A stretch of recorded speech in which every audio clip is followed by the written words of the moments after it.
বাবা, এই টাকাটা নাও। কি ব্যাপার, তুমি এত টাকা বাবাকে দিচ্ছ কেন? মায়ের পেটে ব্যথাটা খুব বেড়েছে, ডাক্তার বলেছে ইমিডিয়েট অপারেশন করতে হবে, সেজন্যই আমি বাবাকে টাকাটা দিচ্ছিলাম। টাকাটা দেওয়ার আগে একবার জিজ্ঞেস করার প্রয়োজন মনে করলে না? না, আসলে এমার্জেন্সি ছিল তাই। আর তাছাড়া আমি তোমাকে বলতেই যাচ্ছিলাম। সে ঠিক আছে, কিন্তু তোমার এত টাকা দেওয়ার দরকার কি? জামাই ঠিকই বলেছে, আমি অন্য কোথা থেকে টাকা জোগাড় করে নেব। তোকে আমি প্রথমেই না করেছিলাম। না না বাবা, এরকম কোনো ব্যাপার না।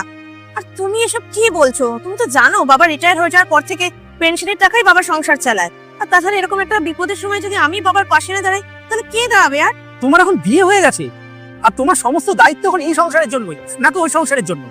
আর একটা কথা ভাবো তো, আর এই ব্যাপারটা যদি আমার বাবা মা জানতে পারে, তাহলে তারা কতটা রাগ করবে, তারা কত দুঃখ পাবে। আমি কি কোনো খারাপ কাজ করছি? তারা রাগ করবেনি বা কেন? তাছাড়া বিয়ে হয়ে গেছে বলে কি আমি বাবাকে কোনো সাহায্য করতে পারবো না? এই বাবা আমাকে ছোট থেকে পড়িয়েছে, লিখিয়েছে, আমি একটা বড় কোম্পানিতে কাজ করি, দরকার পড়লে আমি বাবাকে সাহায্য করতেই পারি। দেখো রিয়া, আমি কিচ্ছু শুনতে চাই না। তোমার প্রথম দায়িত্ব এই বাড়ির জন্য, ওই বাড়ির জন্য নয়।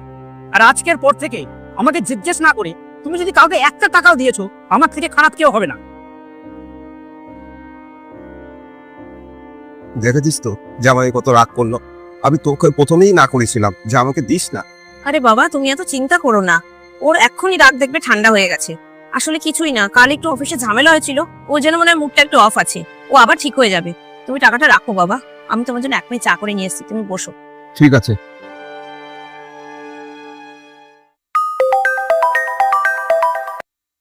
হ্যাঁ বলো। হ্যালো রিয়া, আরে শোনো না, দিদির ফোন এসেছিল, জামিনপুরে একটা অ্যাক্সিডেন্ট হয়েছে, 1 লাখ টাকা লাগবে, এক্ষুনি লাগবে। 70,000 টাকা আমি পাঠিয়ে দিয়েছি, 30,000 টাকা লাগবে। তুমি প্লিজ 30,000 টাকা দিদিকে পাঠিয়ে দাও না। আমার কাছে কোনো টাকা পয়সা নেই, আর আমি থাকেও দিতাম না।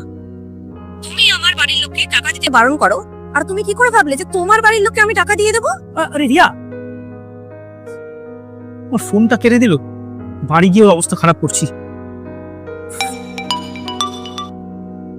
হ্যাঁ হ্যালো দিদি, আমি 70,000 টাকা পাঠিয়ে দিয়েছি, আর 30,000 টাকা ব্যবস্থা আমি করছি। না না দাদা, তুমি আবার পাঠাতে যাবে কেন? উনি তো অলরেডি আমাকে 30,000 টাকা পাঠিয়ে দিয়েছে। আচ্ছা আচ্ছা, ঠিক আছে ঠিক আছে। রিয়া, তুমি দিদিকে টাকা পাঠিয়ে দিয়েছো? হ্যাঁ, আমি পাঠিয়ে দিয়েছি। কিন্তু ফোনে তুমি তো আমাকে না করে দিয়েছিলে, তাই না? তুমি আমার বাড়ির লোককে আপন ভাবো না, কিন্তু আমি তো তোমার বাড়ির লোককে আপন ভাবি। রিয়া, আমাকে ক্ষমা করে দাও। তুমি আমার বাড়ির লোকের জন্য এত করো, আর আমি তোমার বাবাকে আর তোমাকে কত না অপমান করলাম। I am really very sorry. পরের বার থেকে আমি খেয়াল রাখবো যেন আমার জন্য তোমার বাবা মার কোনো রকম অসুবিধা না। থাক, এখন আর সরি বলতে হবে না। আমি ফোনে তোমাকে বারণ করেছিলাম ইচ্ছা করে, যাতে তোমাকে একটু শিক্ষা দিতে পারি।